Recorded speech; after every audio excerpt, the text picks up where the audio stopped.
தேவாதி தேவனுடைய வார்த்தை எப்படிப்பட்டது தெரியுங்களா? காதேஸ் வனாந்திரத்தை அதிர பண்ணும். அது வனாந்திரத்தை பெரிய தோட்டமாய் மாற்றக்கூடியது. அப்படிப்பட்ட வல்லமை நிறைந்த வார்த்தை தான் இப்போ நீங்கள் தியானித்து கொண்டு இருக்கிறீங்க.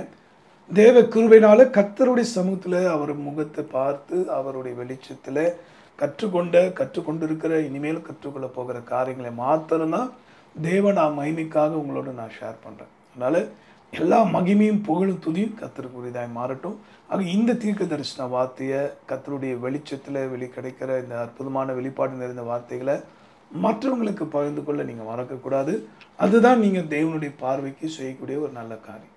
இப்பொழுதும் அப்போஸ்தலர் நடவடிக்கை புத்தகத்தில் 9ஆம் அதிகாரம் 4ஆம் வசனத்திலிருந்து நாம் தியானிக்க போகிறோம். Let us read from the book of Acts chapter 9 verse 4. அவன் தரையிலே விழுந்தான். அப்பொழுது, சவுலே சவுலே, நீ என்னை ஏன் துன்பப்படுத்துகிறாய் என்று தன்னுடனே சொல்லுகிற ஒரு சத்தத்தை கேட்டான். தரையிலே விழுந்தான். நான் கடந்த சில மாதங்களாகவே அவனை சுற்றிலும் ஒளி பிரகாசித்தது என்று சொல்லி, பவுலை சுற்றிலும் எப்படிப்பட்ட ஒளியெல்லாம் பிரகாசித்தது என்பதை ஆவியானவர் கொடுத்த விளக்கத்தில் அவருடைய தயவான வல்லமையான வார்த்தையானது வெளிப்பட்டு பலருடைய பல்வேறு மக்களுடைய மனக்கங்களை திறந்ததை நம்ம பார்த்தோம். இன்று தரையிலே விழுந்தான். தெய்வத்தை தெய்வமாக, இறைவனை இறைவனாக, கடவுளை கடவுளாய் ஒரு மனுஷன் அறிய வேண்டுமானால் முதலாவது அவனுக்குள் இருக்கிற அந்த மிருகத்தன்மை விழ வேண்டும் அல்லது போக வேண்டும். இதுதான் ஆண்டவர் எனக்கு கொடுத்த ஒரு வெளிச்சமாக நான் சொல்லுகிறேன். அவன் தரையிலே விழுந்தான். அதோடைய பொருள் என்னன்னா, இத்தனை ஆண்டுகள் அவன் பிறந்த நாள் முதற்கொண்டு அல்லது அவன் வளர்ந்த விதம் முதற்கொண்டு கிறிஸ்தவ ஆலயங்களை அழிக்க வேண்டும், கிறிஸ்தவர்களை கொலை செய்ய வேண்டும் என்கிற வெறித்தனத்தோடு அவன் எப்படிப்பட்ட தன்மை கொண்டவனாய் அவன் நடந்தானோ, அவன் அப்படி இயக்கினது யாரு? வேதம் சொல்வது தேவனாகிய கர்த்தர் மனுஷனை தன் சாயலால் சிருஷ்டித்தார். தெய்வம் கடவுள் இறைவன் சொல்றாங்க. அவர் எப்படிப்பட்டவராக இருப்பார்? அவர் நல்லது தானே செய்வாருங்க, கெடுதல் செய்து தெய்வமா? இப்போ இறைவானு ஒரு மனுஷன் நம்பி வரான். அந்த நம்பி வர அந்த பக்தனை அந்த தெய்வமே கொலை செய்யுமானால் அல்லது கெடுத்து போடுமானால் அல்லது அவனை அசிங்கப்படுத்துமானால் அது எப்படி தெய்வமாக இருக்க முடியும்? அது எப்படி கடவுளாக இருக்க முடியும்? ஆனால் தான் அடிக்கடி சாட்சியில் கூட நான் சொல்வேன், கடவுள் என்றாலே கடந்து உள்ளே வரக்கூடியவர். எந்த மனுஷனும் கட்டாயப்படுத்தவே மாட்டேன்.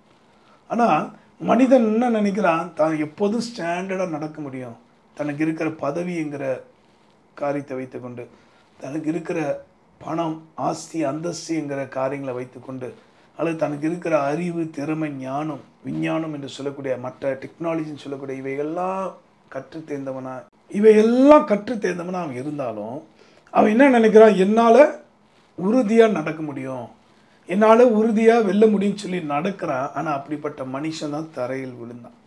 எதற்காக இதை நான் சொல்கிறேன்னா, கர்த்தராகிய இயேசு கிறிஸ்து கொடுத்த ஒரு வெளிப்பாடில் ஒரு வெளிச்சத்தில் நான் சொல்கிறேன்.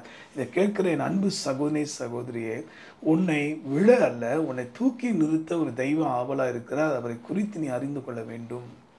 இன்றைக்கி நீ சொல்லக்கூடிய அல்லது உன் மனைவியோ உன் கணவனோ உன் பிள்ளைகளோ நண்பர்களோ உறவினர்களோ எப்போ இவள் அல்லது இவன் விழுவான் என்று தான் காத்து கொண்டிருக்கிறாங்க. இதுதான் இந்த பொல்லாத உலகத்தின் தன்மை. வெளியே நல்லா பழகுவாங்க, ஆனால் இதயத்துக்குள்ள அப்படிப்பட்ட ஒரு தீங்கு இருக்கும். எதுக்கு இதை நான் சொல்லனா, இன்றைக்கு உங்கள் வாழ்க்கையில் நம்பிக்கை துரோகத்தினால நீங்கள் விழுந்திருக்கலாம், ஒருவேளை கடன் பிரச்சனைனாலே நீங்கள் விழுந்திருக்கலாம், அல்லது பல காரியங்கள் இருந்தாலும் இங்கே தரையிலே அவன் விழுந்தான். எப்படிப்பட்டவன்? அவன் துர்மாக்கனாய் விழுந்தவன். ஆனால் எழும்பும்போது அவன் நீதிமானாய் மாறினான். அதுதான் இன்னைக்கு உங்கள் வாழ்க்கை நடக்க போகுது. The people who are watching this word of God, you may be wicked, but today, from today onwards, the word of God is going to set you free and you are going to be a righteous man.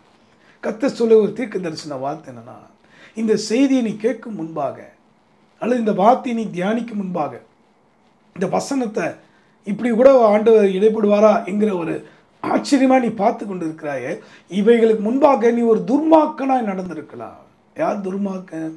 நான் யாருக்கு விரோதமாக கொலை பண்ணதில்லை, யாரையும் நான் லஞ்சம் பரிதானம் வாங்கினதில்லை, நான் யாருக்கு விரோதமாக செஞ்சதில்லை, அது பண்ணது இது பண்ண சொல்வீங்க. யார் துர்மாக்க?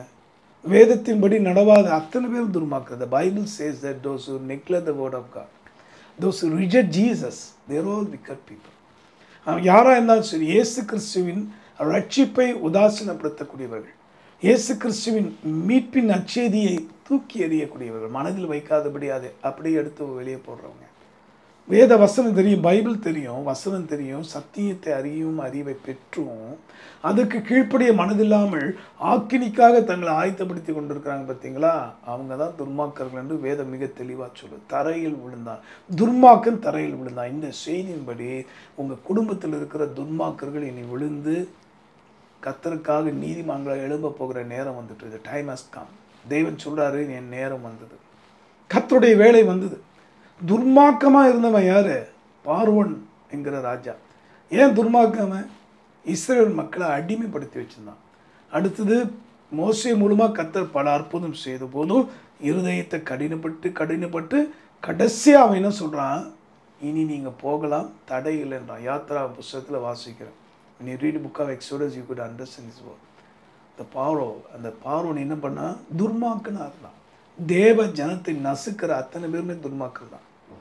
இன்னைக்கு தேவனுடைய அன்பை உனக்கு காண்பிக்கிறாங்க, தேவனுடைய மன்னிப்பு உனக்கு காண்பிக்கிறாங்க, தேவனுடைய இரக்கத்தை உனக்கு காண்பிக்கிறாங்க. ஆனால் துன்மார்க்க என்ன பண்ணுறான்? அதையெல்லாம் உதாசீனப்படுத்துகிறான். கடந்த நாட்களில் அருமையான டொனால்ட் ட்ரம்ப் அவர்களை இந்திய நாட்டின் பிரதமர் மோடி போய் சந்தித்த போது நடந்த ஒரு காரியம் என்னன்னா, why you are not bringing peace in Manipur? அவர் கேட்ட முதல் வார்த்தை தான், ஏன் இன்னும் மணிப்பூரில் சமாதானத்தை கொண்டு வரலை அப்படின்னு சொன்ன உடனே பிப்ரவரி 7ஆம் தேதி நடக்குது 2025. பிப்ரவரி 9ஆம் தேதி அந்த மணிப்பூர் சிஎம் ராஜினாமா செய்யும்படி கடிதம் வாங்குறாங்க, அவர் பதவி விட்டு இறக்குறாங்க. எதுக்கு இதை நான் சொல்கிறேன்னா, விழுந்தான். யார் காரணமோ, கலவரத்துக்கு யார் காரணமோ, அல்லது சமாதான கேடான காரியத்துக்கு யார் காரணமோ, அவங்க அத்தனை பேருமே துன்மார்க்கர் தான். மனிதராகி நான் பிராமணனாக பிறந்திருந்தாலும் அவருடைய கிருபையினாலும் ரட்சிக்கப்பட்டேன். அதில் வேறு ஒன்றும் மேன்மை கிடையாது. அவருடைய கிருபை நான் மீட்கப்பட்டேன். நான் எதில் விழுந்து கிடந்தேன்? தவறான வணக்கங்கள் அல்லது விக்கிர ஆராதனைகள், அது மனுஷனுடைய அறிவினால் கற்பனையினால் உருவாக்கப்பட்ட காரியத்தில் சடங்காச்சாரத்தில் விழுந்து கிடந்தேன். அப்போது கிறிஸ்தவர்கள் இன்றைக்கி சொல்கிறாங்க நிறைய பேர், ஆனால் அவங்க என்ன பண்ணுறாங்க? துர்மார்க்கர்களாக விழுந்து கிடக்குறாங்க. அதான் ரொம்ப பரிதாபமாக இருக்குது. அப்போ அதே டொனால்ட் ட்ரம்ப் சொன்னாராம், நாங்கள் எங்கள் அமெரிக்க இராணுவத்தை வைத்து, எங்கள் அமெரிக்க போலீஸை வைத்து அமெரிக்காவில் இருக்கிற இந்துக்களுக்கு ப்ரொடெக்ஷன் கொடுக்குறோம். ஆனால் நீங்கள் உங்கள் இந்தியாவில் ஏன் உங்கள் இந்திய கிறிஸ்தவர்களை படாது பாடுபடுத்துறீங்க? why you are putting lot of false case allegations? பல பொய்யான வழக்குகளை கிறிஸ்தவத்தை சொல்லக்கூடிய மக்களுக்கு விரோதமாக ஏன் பண்ணுறீங்கன்னு கேட்டபோது, இது நடந்த சம்பவம் 700 போதகர்கள் மேல் வைத்திருந்த அல்லது போடப்பட்டிருந்த அந்த எஃப்ஐஆர் எல்லாத்தையும் வித்ரா பண்ணிவிட்டு இவங்க மேலே பொய்யா வழக்கு போட்டாங்க பாருங்கள். அந்த குரூப் மேலே இப்போ போலீஸ் வழக்கு போட்டுட்ருக்காங்க. அதான் தரையிலே விழுந்தான். இந்தியாவில் இப்போ நடந்துட்டுருக்கு. நீங்கள் நினைக்கிற இது ரகசியம் நடந்து எப்படி வெளியே வருது? இன்னும் கொஞ்சம் காலம்தான், இன்னும் சொற்பமான காலங்கள், மாதங்கள் தான்.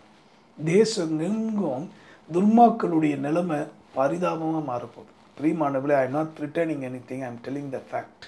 யாரையும் பயமுறுத்துவது எங்கள் வேலை கிடையாது. நடந்ததை, நடந்து கொண்டிருக்கிற, இனிமேல் நடக்க போகிறதை தேவனுடைய அதிகாரத்தின் பேரில், since he has anointed me as a prophet for the nation from my mother's womb, it is written in the book of Jeremiah chapter 1 verse 5. கர்த்தருடைய கிருபையினால சொல்கிறேன், கர்த்தர் கொடுத்த அதிகாரத்தின் பேரில் நான் சொல்கிறேன், என் அன்பானவர்களே, துன்மார்க்கம் உங்கள் குடும்பத்தை விட்டு, உங்கள் வியாபாரத்தை விட்டு, உங்கள் வீட்டை விட்டு, உங்கள் சபையை விட்டு, சங்கீதம் முதல் அதிகாரத்திலே நம்ம பார்க்குறோம் இல்லையா? அப்படிப்பட்ட துன்மார்க்கம் தான் தரையில் விழுந்தான். இன்னைக்கு அந்த பவுல் அந்நாளில் விழுந்தது போல இந்திய தேசத்தில் சுவிசேஷ பிரபலத்துக்கு விரோதமாக அல்லது உண்மை உத்தமாக ஒளிஞ்சு சேரவங்களுக்கு விரோதமாக, நான் சொல்கிறது கடவுளை வச்சு காசு பண்ணுறான் பாருங்கள், அவனை பற்றி நான் பேசலை. அவனுக்கு என்றைக்கு இருந்தாலும் சவுக்கடி. அவன் ஒருவேளை அரசாங்கம் கொடுக்குதோ இல்லையோ, ஒருவேளை அது காவல் அதிகாரிகள் கொடுக்குறாங்களோ இல்லையோ, கர்த்தர் நிச்சயம் கொடுப்பார். ஏன்னா கர்த்தருடைய பார்வைக்கு மறைவானது ஒன்றும் இல்லை.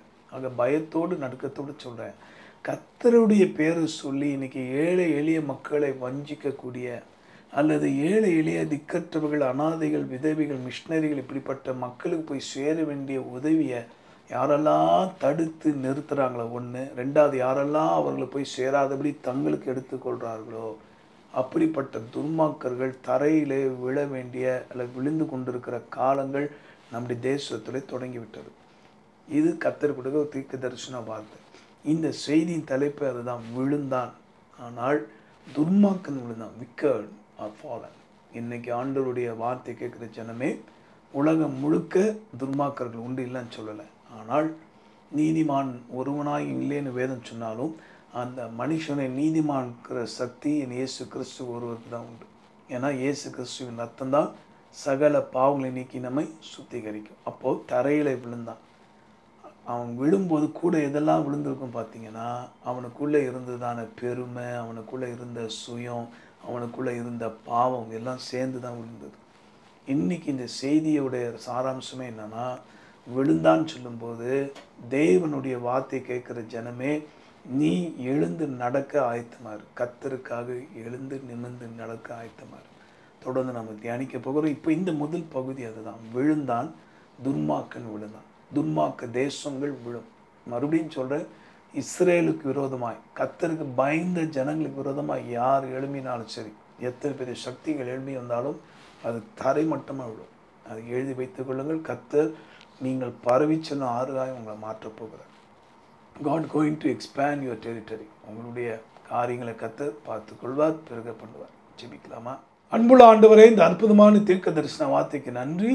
இந்த அப்போஸ்தலர் 9:4 படி தரையில் விழுந்தது போல இன்றைக்கு இந்த செய்திக்கு விரோதமாய் முணுமுணுக்கிற அல்லது எரிச்சல் அடைகிற அல்லது தீமை செய்யக்கூடிய அந்த இருளை கர்த்தர் கீழே விழ பண்ணதுக்காக ஸ்தோத்திரம். இது யாருக்கெல்லாம் போய் சேர வேண்டுமோ அத்தனை பேருக்கும் பத்திரமாக போய் சேர கர்த்தர் அருள் புரிய. விசேஷமாக ஆண்டவரே, பெருமைக்கும் பாவத்துக்கும் அசுத்தத்துக்கும் முற்றிலும் கர்த்தர் விலக்கி தேவரே நீதி செய்யும். உங்களுடைய ஜனத்துக்காக நீ பரிந்து பேசுவதற்காக ஸ்தோத்திரம். ஆசீர்வதியம் இயேசு மூலமாய் பிதாவே, ஆமென். இந்த வார்த்தையின்படி கர்த்தர் உங்களையும் உங்கள் வாழ்க்கையும் பிரகாசிக்க பண்ணுவார். துன்மார்க்கம் விழுந்ததை பார்ப்பீங்க. ஒவ்வொரு கர்த்தர் நீதிமானாக எழுப்ப போகிறார். ஆமென். அதுக்காக தான் கர்த்தர் அருமையான டொனால்ட் ட்ரம்ப் என்கிற ஒரு நீதிமானை கர்த்தர் எழுப்பியிருக்கிறார். இனி உலகம் பார்க்க முடியாத பல காரியத்தை, ஆச்சரியமான காரியங்களை பார்க்க போகுது. காத்திருங்க, இன்னும் அநேக செய்தி காத்திருக்கு. God bless you.